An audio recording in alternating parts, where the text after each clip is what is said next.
Welcome, everyone. Thank you for joining us for this webinar. Today, we will talk about our vision of cell testing process and what it means to us and what are the solutions we propose to our customers. But first of all, we'd like to start with the presentation. I'm Leonardo Fagionato. Today, I'm Key Account and Business Development Manager for Rainova, and I started in Rainova since the beginning, actually as a test engineer. Marco. Hi, everyone. My name is Marco Rotella. Today, I'm the Chief Digital Officer at Rainova and Raytec. I started here 4 years ago at the very beginning of the journey of Rainova in the business. And coming from 10 plus years in the automation field, in the testing automation field. And let's kickstart. Let's dive in. Let's dive in. Okay. Rainova, as Michael mentioned, actually was born 4 years ago, back in 2020. The company was born for the testing validation of battery packs, but not only, also for solutions and development of batteries in automotive field. Since then, it's been a very, very exciting journey with continuous improvements and enlargement of the company since then. And finally, in 2024, to kind of complete our portfolio, so not being only dedicated to testing of batteries and e-powertrain components. Raytec actually was born back in February 2024, born as a software house to support all the automation requests internally at the beginning, and then, of course, after years of experience as an internal partner, we decided to offer its services also to our community, our partners, and our customers. Right now, you will see a very, very short video of our company. The company itself was born for battery testing with the highest safety standards in the industry. You saw that we produced nitrogen to inert the chamber ourselves, and we designed the company and its equipment to cover, if not most, at least 90% of the requirements from customers when it comes to validation plans, from environmental to climatic performances, vibration tests.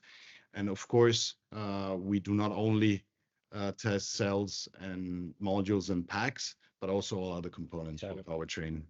Yeah, and clearly there was a lot of effort in the design and development of the safety system and automation system, HMI, SCADA, and data management platform, and so on. And out of that need, the Raytec business unit was basically born 4 years ago in let's say, in the concept, and like in February this year in the real business world. So basically what we do automation software development, we do embedded system development, cybersecurity, automotive cybersecurity, IoT system integration, human machine interface, and safety system and facility monitoring. So this is basically what we offer to our customers and what we have learned to do internally for our own needs. So today we are going through many topics. The first one is cell testing itself. So what it actually is for us, and why do we test batteries, and what are the methodologies we apply to the testing. Then we will switch to Nitro Automation, which is our own automation developed by Marco's team. And from that, our cell tester that we develop in-house with a general setup, and then the high-risk setup. We will go through it, of course, later on during the presentation. And then some insights on the engineering side of testing, let's say, with new methodologies and targets that we want to reach ourselves, and of course together with our customers. As mentioned at the beginning, at the end of the presentation, we will have a Q&A session. So sit tight, and if you have any question, please flood the Q&A dedicated section. So what is cell testing. By definition, cell testing is a series of processes that allow checking the efficiency, performance, and reliability of the cells. In our case, we mainly work for the automotive application, but of course, nowadays, we are switching more and more to more broad spectrum of industries. So the reliability, it's important, of course, to check, measure, and take into consideration when mounting the cells in the batteries and the batteries on the vehicles or the application itself. By reliability, we mainly mean the stability of the performances of the cells throughout the aging and how the aging process impacts on the duties of devices under test themselves. Nowadays, more and more important, of course, is safety, and that is something we put a lot of focus with our partners, of course, on that end, to understand how the cells behave when misused or abused, and verify that the safety standards are the highest in the industry and highest possible. And third, yet not least, of course, is performance. So we use specific test methodologies to have an insight of how the cell itself performs at its best and in different conditions, many times also using actual driving profiles and checking what are the capabilities, but also the limitations that might come up during the usage. In terms of cells that we can test are the most used in the industry. So cylindrical cells of different sizes, of course, prismatic cells and pouch cells.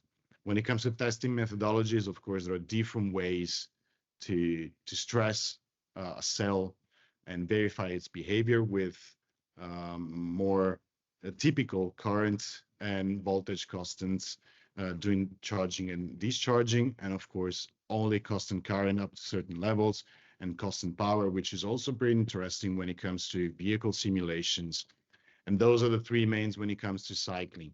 And then we need to, especially when it comes to aging or overuse of a cell, we have some SOH protocols, so to check and verify the state of health of the cell. Some hybrid pulse power characterization, which is mainly used to understand how the intrinsic electrical parameters and KPIs of the cells change throughout the life or throughout some other specific testing profiles. And then, of course, one of the most important ones is driving cycle testing, which combines all of the previous methodologies and cycles we've seen so far in order to verify if actually the cell behaves like it should be behaving on the vehicle. So they start from vehicle characteristics and power profiles, and then they are put down in the cell itself alone, and then all the studies are carried out using those profiles. So in Renova, we started as a testing facility, as a testing provider and testing as a service. In the beginning, of course, we started with packs mainly, and we developed ourselves our own equipment and then integrated everything based on our requirements. That comes not only on the equipment itself for testing, such as the climatic chambers or the cyclers and so on, but also and mainly we have a lot of experience when it comes to automation and safety PLC. The whole facility we have today, it's based on our own development, and we use it every day, and we learn what we need as a testing facility more and more every day.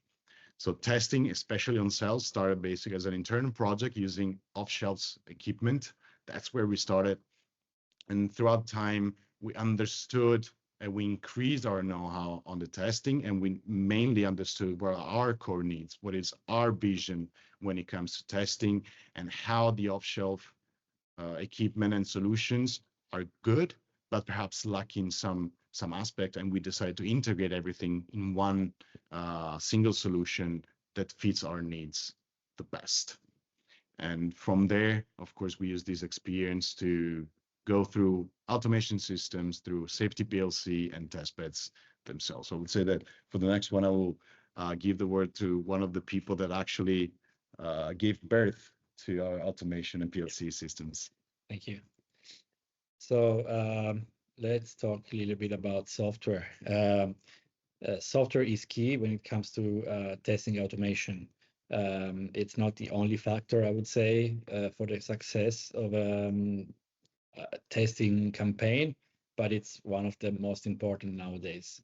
So being able to carry out a test, not, let's say, restricted by the library vendor or integration drivers and so on provided by the software manufacturer was key for us, because we work in a very dynamic industry.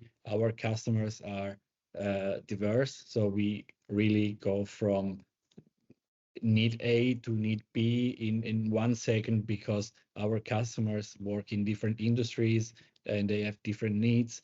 They might be working on a really prototypal kind of cell, or on near production cell type, and the needs are very different based on the stage of the development of the DUT of the cell itself.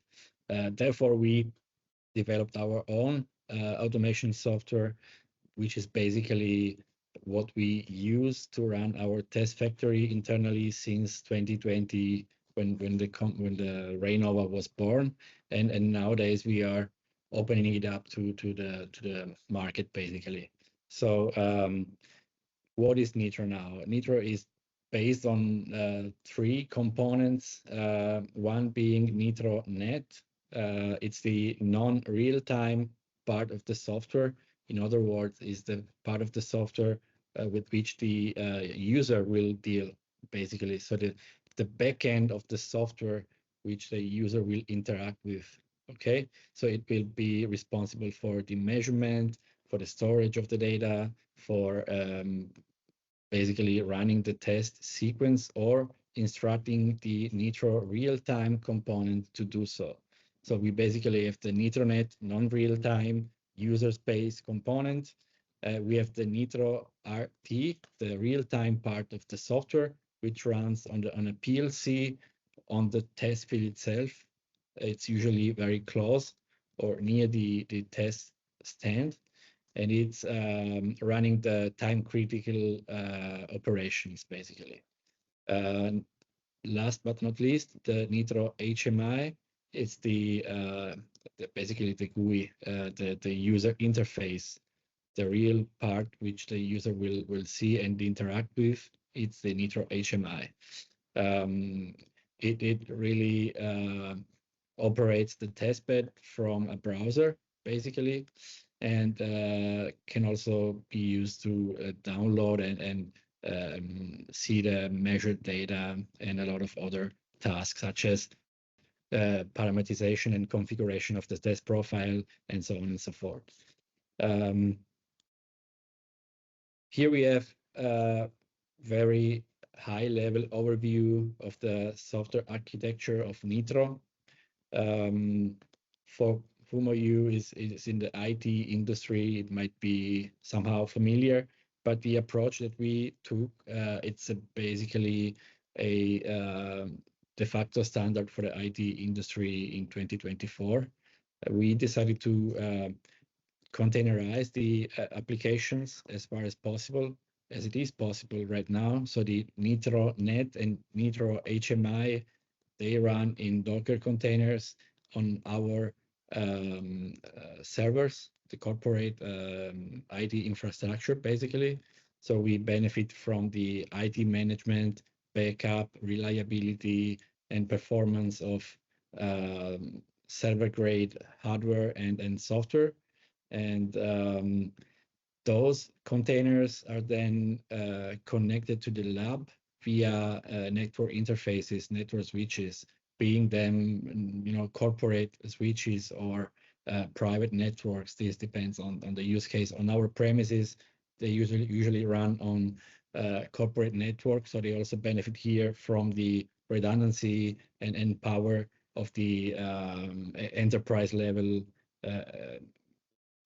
network gears.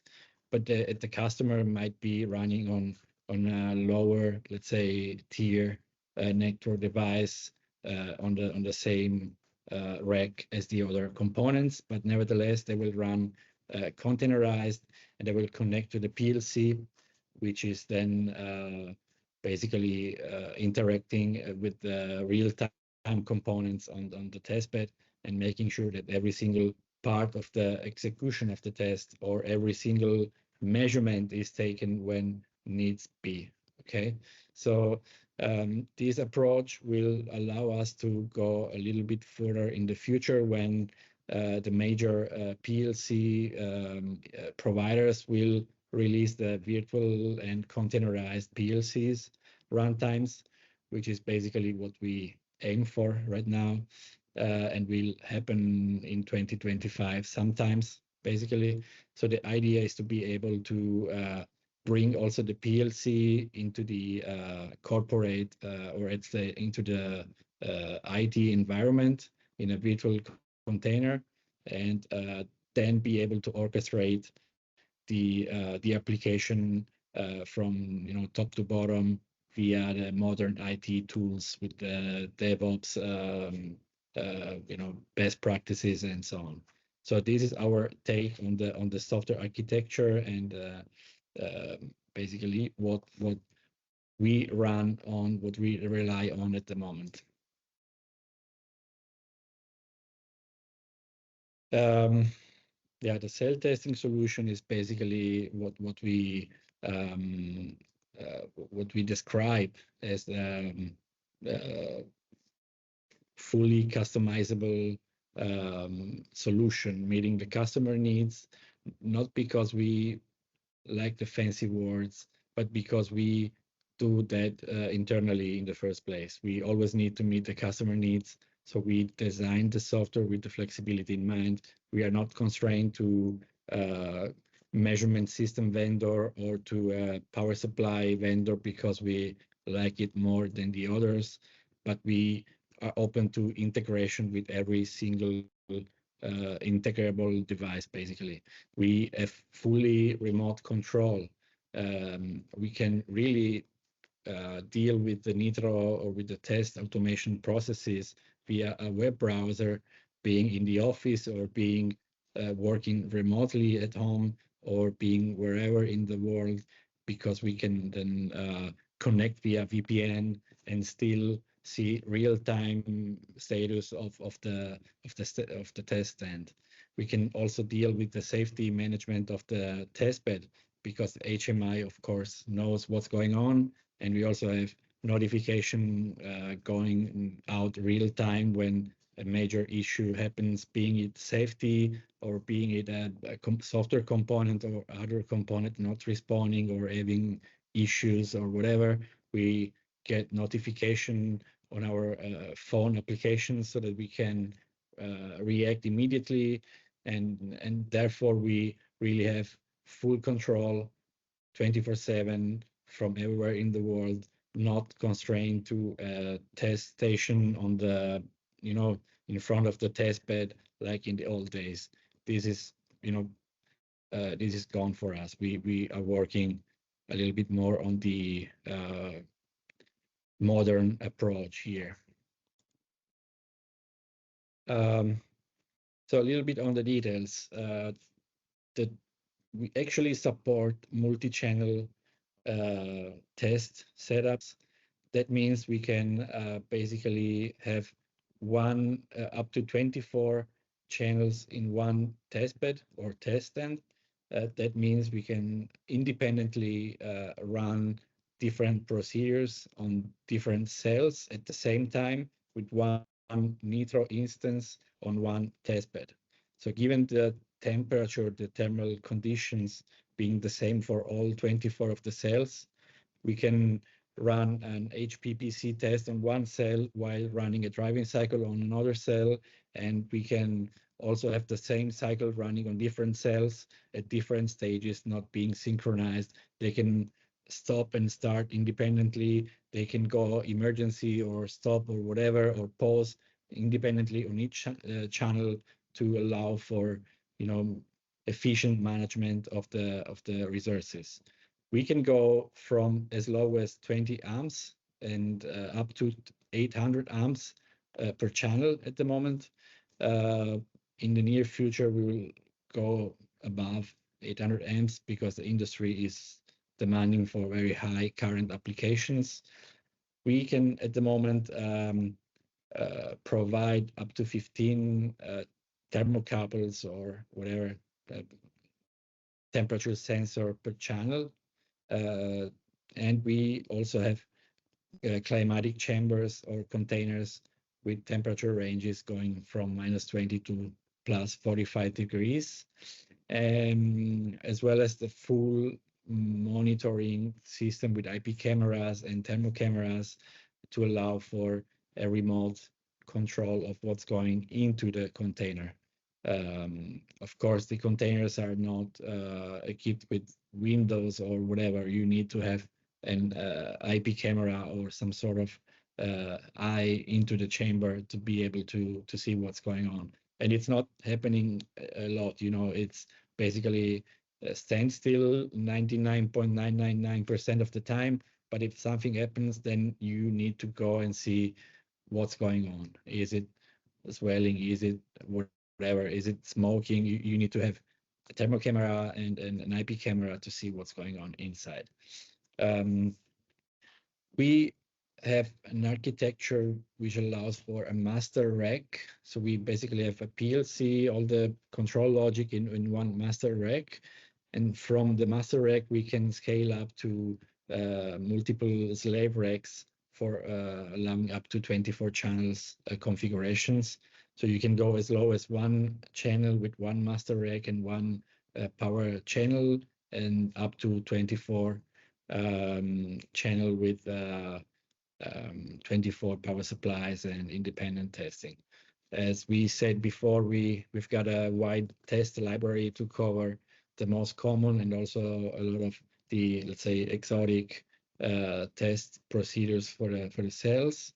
We can keep each of the channels with dedicated current sensors with precision and performances that can go to the low range, from the low range up to the highest precision possible available in the market, to see transient currents and all the details in the behavior of the cell.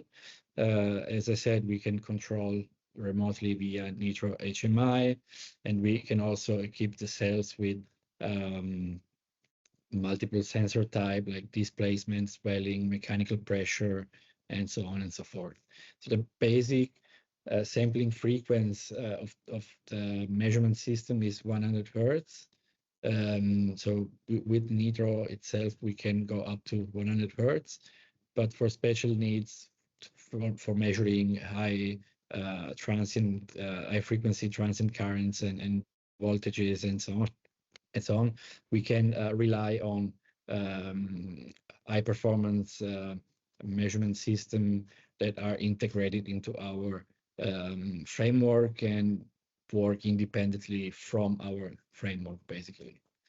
And to cover, the needs of the market, we also deal with the cooling systems. It's getting more and more common to have requests for cell testing with cooling system on the cell level.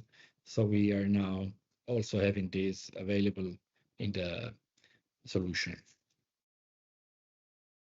Okay, thank you, Marco. Welcome. So all you have seen so far is something we develop and use for ourselves. And being that it's been going on and on for quite some time, we went through multiple iterations of this system, starting from the very basic ones and now reaching the level where we are now, which is I would say, a level ready for also the market itself. So our idea is to work on electrification itself and foster it and make sure that this phenomenon is spreading wider and wider. So following this, our idea is to have a cell tester for ourselves, for cell testing as a service, but now also have a cell tester as a product. Okay. Our philosophy is to, in this case, to create, design, and supply test equipment for test facilities, but it's developed and designed by a test facility. So we put all our work, intensive experience on this product, and we want to also share it with other companies and other realities. Okay, so you'll see a very short video just to give you a glimpse on one of our solutions.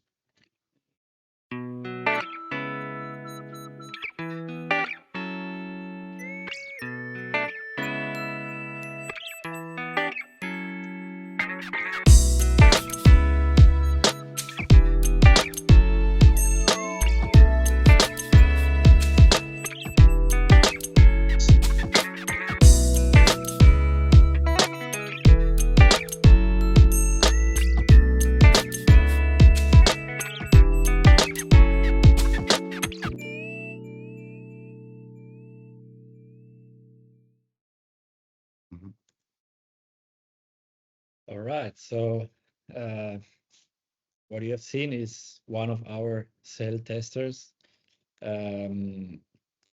Just to give you a little bit more real feedback on what it looks like, what we talked about for a little bit before. So here is the master rack, basically where the PLC is located, and where all the I/O modules and some of the power supplies, the channels are also located. The master rack is usually a little bit smaller with not much channels, since we have to make room for the I/O and logic and control logic. But as I said, we have the possibility to expand with slave modules or slave racks, which are basically 19-inch racks like this one, bigger or smaller depending on the needs, where all the and only the power channels are located and installed. Okay. This is usually placed nearby the test chamber. As you see here, we are using a pretty big container. This depends on the needs, of course. Depending on the size of the cells and the type of the cells that you're going to test, this container can get as big as this one, or can also be on the smaller sides, depending on, as I said, the customer needs. As you see here, we have one of those slave racks with high current power supplies for very high risk test procedures. So this is a very specific test setup for allowing the high risk test of cells, where the cells are overcharged and over discharged every single cycle, to see how they react over time on this kind of abuse. And they are installed into these high strength flooding tanks, basically, where if a fire event or a thermal runaway event is detected, they can be safely flooded in water, and then the emergency notification and so on can be dispatched, and the engineers and technician can get to the test bed and deal with it in a safe way. Okay, this is one very specific test setup that we have for the high risk setup, not the only one, but one of those. As I said, the high risk and misuse setup is fault for the thermal runaway detection and management. So basically, to bring the cell to a point where it starts to go in thermal runaway, and then see how it behaves, and from that derive the countermeasures to apply on a module or pack level to actually make it safer or as safe as possible.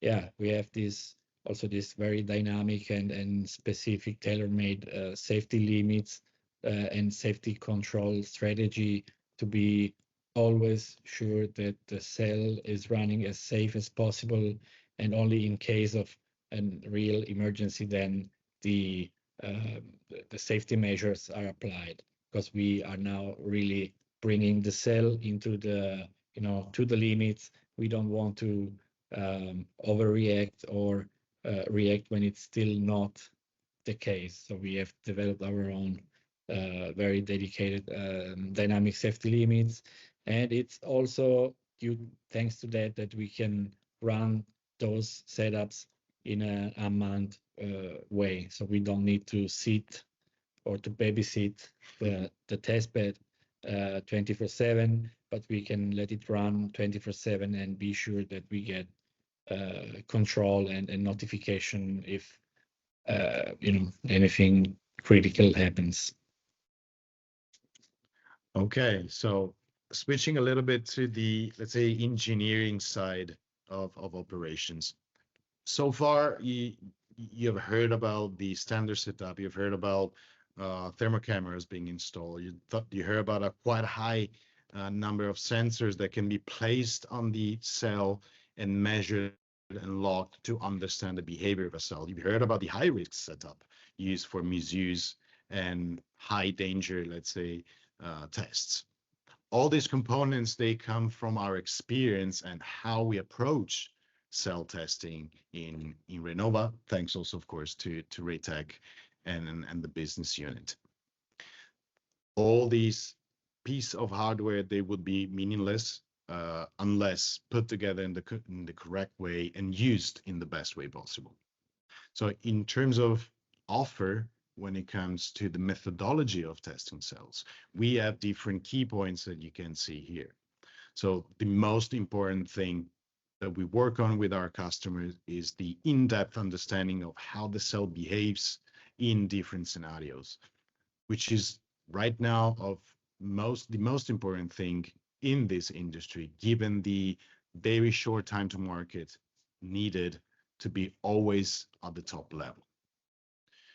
On the other end, you've heard about the thermal imaging cameras and sensors. Nowadays, one of the most critical part of testing is the thermal behavior of a cell. What we want to do is not only test the cell and kind of guess what's going on a temperature level, since temperature is one of the most driving factor during a cell life. But what we do is try to support the customers into mapping point by point the whole cell and understand how the thermal behavior changes in different conditions, at different temperatures, at different voltages, different currents. And we, of course, use thermal imaging through a temperature metric, so we can map with a thermal camera the cell. We put in sensors and we understand how it works. One of the possible applications in this case is also to optimize the sensor temperatures, the temperature sensors used in a cell pack, in a pack. Sorry, guys, in a pack, in order to optimize and having a clear understanding throughout the whole life of the macro component and system. That's just one of them. One other is we work on the soldering side of the tabs, which sounds something trivial, but the different technologies, the different shapes of the welding can change a lot the behavior of a cell. Coming back a little bit to the high-risk setup that we last mentioned when it comes to the cell tester, we developed that ourselves for two main reasons. The first one is to gather data and understand how cells behave right before the thermal runaway, for example, in order to start a process of machine learning, let's say, to use and understand what is going on inside the pack when a vehicle is driving before it actually happens. We know we have seen many times that packs having issues when it comes to thermal runaways. It's a big topic. And the safety related to that is a very, very important topic. So being always a step ahead of it, it's fundamental in a component like a pack, but all the information, they need to come from the cells. That's one side. On the other end, we want to quicken the time to market, the analysis, and we go through a fast aging. So it doesn't take years anymore, but changing the protocols, we can reduce that time to months, not years anymore. And starting from that, of course, it allows a variety of tests, different tests, since the time is shorter. And also it can allow us to focus on second life, which is another big topic today.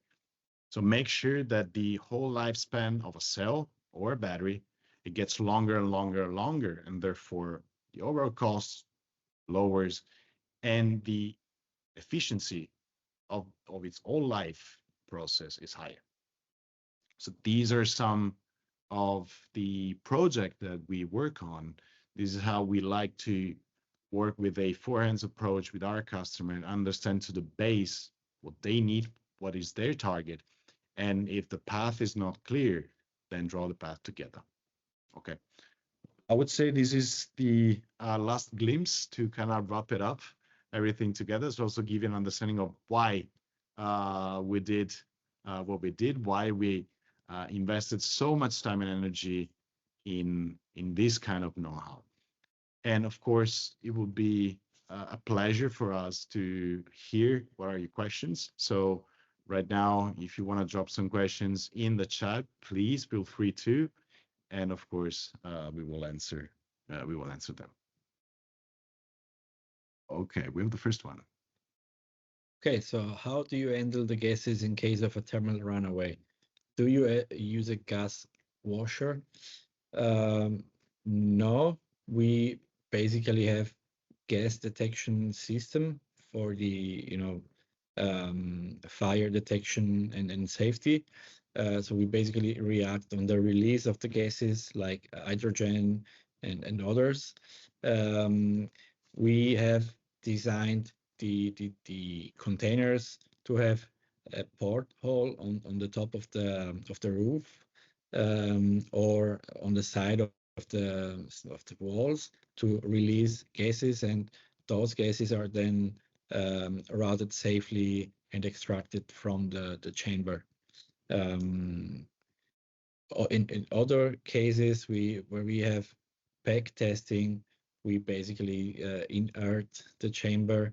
We lower the O2 percentage in the air down to less than 5%. In some cases, even as low as 2 or 3%, to be able to withstand a gas release without igniting a fire during the test. So we can let it go for some time and be sure that it's not causing major issues to the test stand or to the facility. Thank you, I would say. Yeah, thank you. Is there anybody else who want to ask a question? There is a Q&A or a chat. Okay, so I will go on the chat.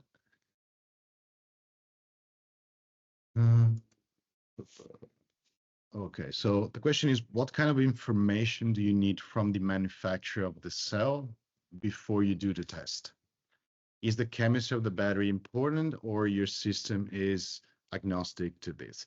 So the question is twofold, let's say. Of course, the more information we can get from the cell producer, the best. It goes from the very, very basic ones like the safety limits and an indication of how the cell reacts to certain conditions.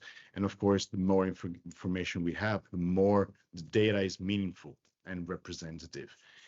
Chemistry can be an important information for us, especially when it comes to high risk setup, since based on the chemistry, we know what the gas release is, we know what is the behavior, and we can adapt the systems accordingly. In general, our systems are not oriented only to low risk kind of setups. We wanted to design it so that we can perform tests on all the chemistries and formats today, and also trying to look at the future with the safety feature we are offering. Of course, based on what is the technology behavior and development in the future, we are adapting ourselves to it based on the information we have on how these new technologies behave.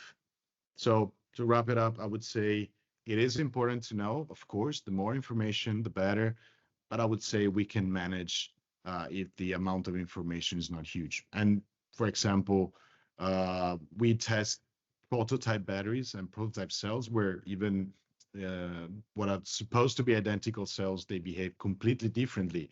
We know from the beginning, and we work with the customer also to change the setup if needed, or the procedures accordingly to make sure that the data is relevant, but also the safety is respected as much as possible. Yeah, just would add that, you know, the electrical parameters and the dimensional parameters are also relevant when it comes to designing a test system. But yeah, these are normally available even at the prototype stage. But when it comes to the more involved behavior and characteristic of the cells, as Leonardo said, it might be a little bit tricky in the early stages to get the data from the customer. So we work with, you know, also challenging situations with no issues. Next one, how much the temperature can be stretched? We would be looking at -50 to 75. The examples that Marco gave before in terms of temperature ranges is, let's say, the standard product. Okay, of course, if the needs are different, we can use different solutions. So I would say complete yes to your question. And I would say also Nitro allows to control almost every kind of chamber, I would say. I mean, in our facility, we have different kinds, of course, and I would say Nitro is doing it quite easily. So if needs be, we can use one of our climatic chambers that can respect those ranges, or in case the customer is interested, we can provide our solution, our software of course, and maybe hardware if needed, put it all together and make sure that it runs properly also at your house, let's say. Yeah, I mean, anyways, in our facility, we have test chambers, climatic chambers that can go as low as -60 and as high as 120 or 30 degrees Celsius. They are meant for module and pack testing, so they're pretty big walk-in chambers. But nevertheless, they might be used also for cell testing, especially if there is a stack or a batch of cells to be tested.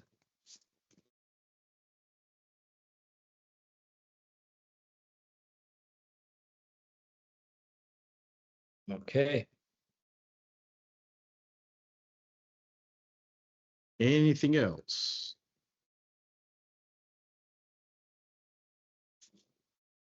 Okay. So how do you think the cell testing will be changing in the next years? Oof. Okay. That's up to me, right? Okay. No, that's a very, very interesting questions, actually, and thank you for mentioning it.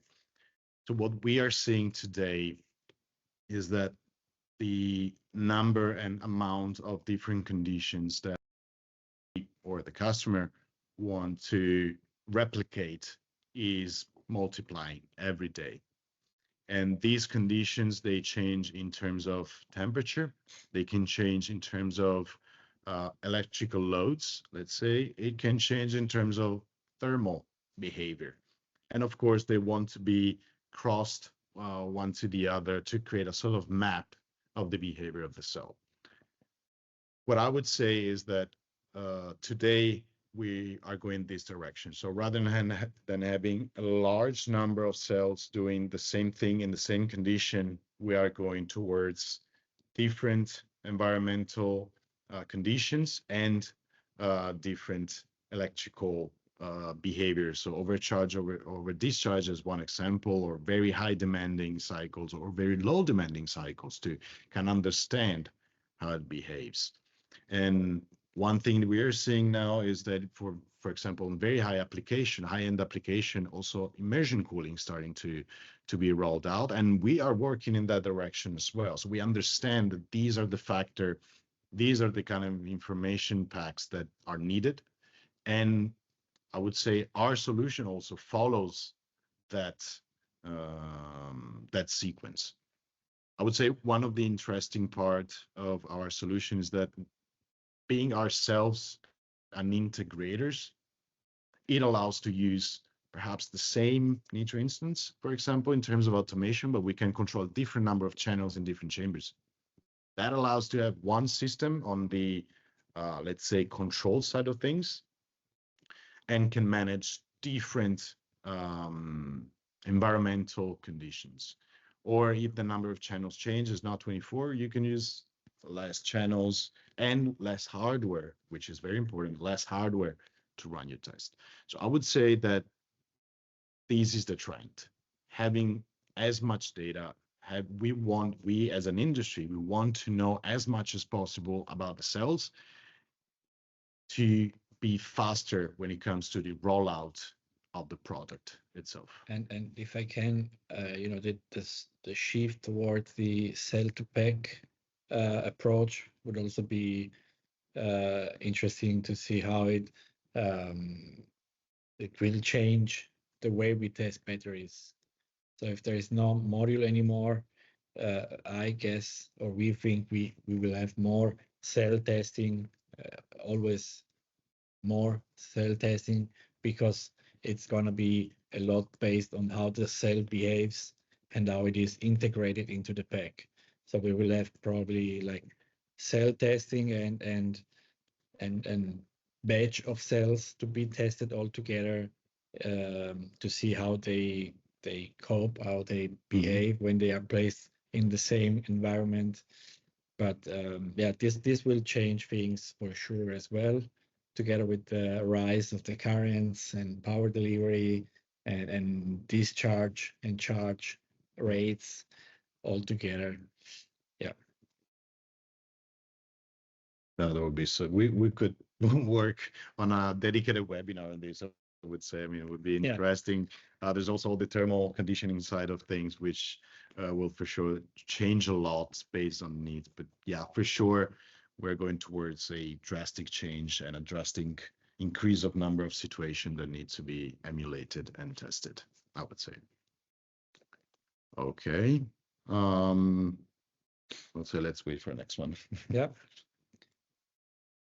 There is an DNR Q&A here coming.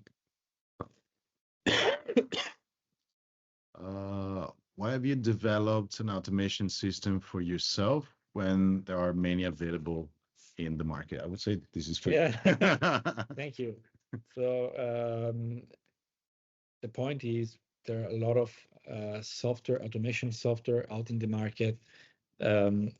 I know some of them pretty well. There are certain software which are really huge and powerful. But the point is, do they allow for flexibility? Do they allow for, very fast changing test scenarios and test procedures? And do they have the flexibility to allow a simultaneous test of up to 24 channels with independent control? Do they allow for what we call a detached head, so that we can run the user interface independently from the runtime, and also have the ability to restart, update, and change the HMI, the user interface, while the test is running without having to deal with the test interruption? To my knowledge, nowadays, most of the software solution out there are very limited in this sense. And they are also somehow promoting vendor lock-in. So you basically have one vendor for the software. You have many vendors for the hardware. some software companies will support a wide variety of hardware devices, measurement devices, and whatever, but they will always do the, let's say, integration and release of the drivers up to their liking. So if you need now to integrate an IR camera or a new gas sensor or a new swelling measurement device, then you need to ask the company to integrate the driver, test it, and release it to you. And it is now not only a matter of money, but it is also a matter of time. We normally run pretty fast development cycles between the customer request and the start of the operations in the lab.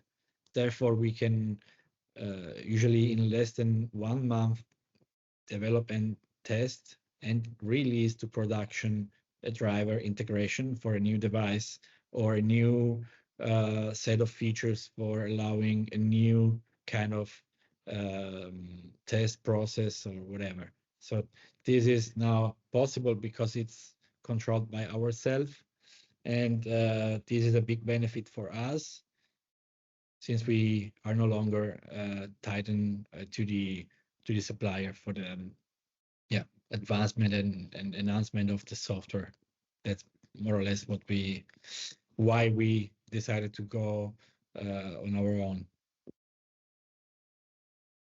And it's fun, I would say. It I mean, is fun. it is fun. Yeah. Okay. Thank you.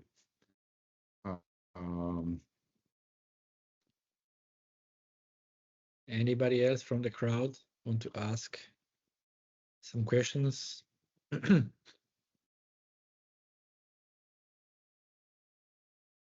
Well, I would say we can give, we will drop also in the Q&A and chat our email addresses. So of course, if you have any other kind of question, being it sales side, being it operations side or technical side, you can drop an email to us. Yep. And so we would be more than happy to share with you some documentation, some flyers about our product or services.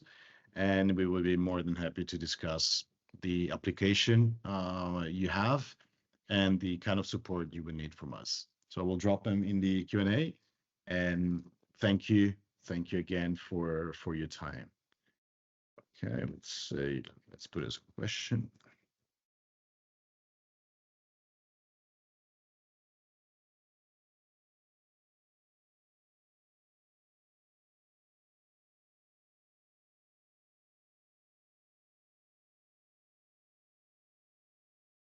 Okay. In any way, of course, you can find all of our information. You can also write to us on LinkedIn on the Raytec page. Our friends from marketing will help us a lot on that end. Otherwise, also on our website, all the information you need are there. So multiple kind of solutions and possibility. Yep. Thank you all. I see a lot of thanks, so it's a pleasure. And stay tuned for the next LinkedIn campaign about the cybersecurity, the automotive cybersecurity. So this will be our next take on the technology and service level from Raytec. Usually they say spoiler alert in that case. Yeah. Anyway, thank you, everybody. Thank you, everybody. Thank you. Bye-bye.